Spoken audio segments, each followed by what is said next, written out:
Today, I want to tell you about the 5 steps to a good confession, as well as a few other points you might be interested in. There are 5 steps to a good confession. First, examination of conscience. Second, contrition. Third, confession of sins.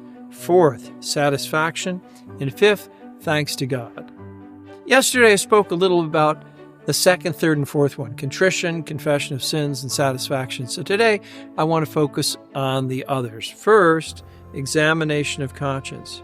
To make an honest examination of conscience takes humility and sometimes courage, because when you take a good look at yourself and compare yourself to Jesus, you will probably see a lot that has to change.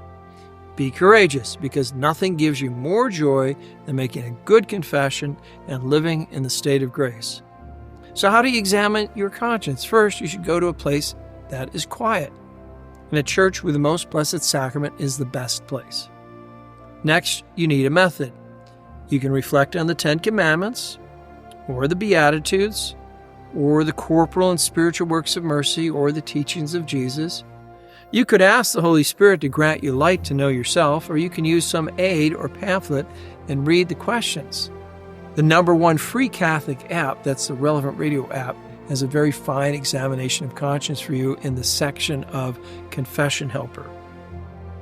I do not encourage penitents to write down their sins on a piece of paper or on their phones.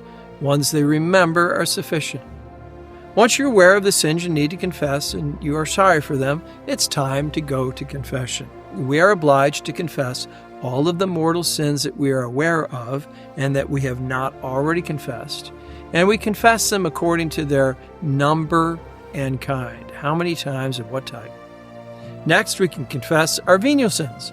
But you do not have to confess all of your venial sins, because that would take a long, long time. The most important act of the penitent is the act of contrition. Not an exhaustive enumeration of all of his sins and weaknesses and imperfections. The priest, on his part, exercises the office of father, doctor, and judge in the confessional. As a father, he should imitate the father of the prodigal son and be merciful and encouraging, never making the confession something onerous or embarrassing or shameful. As doctor, he is a spiritual doctor who can give helpful advice on how to grow in virtue and avoid sin in the future. And finally, as judge, all the priest has to do is determine that the penitent has at least some sorrow for his sins, which is usually a foregone conclusion since the penitent made the effort to come to confession. Finally, a few words about the place of the confessional and the vestments the confessor should wear.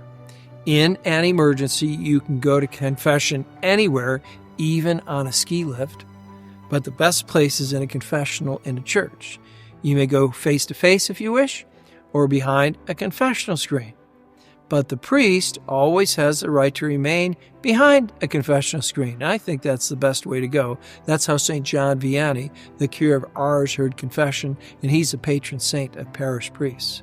As for vestments, a priest usually wears a violet or purple stole over his shoulders, as purple is the color of Lent and Advent, the 2 penitential seasons of the year.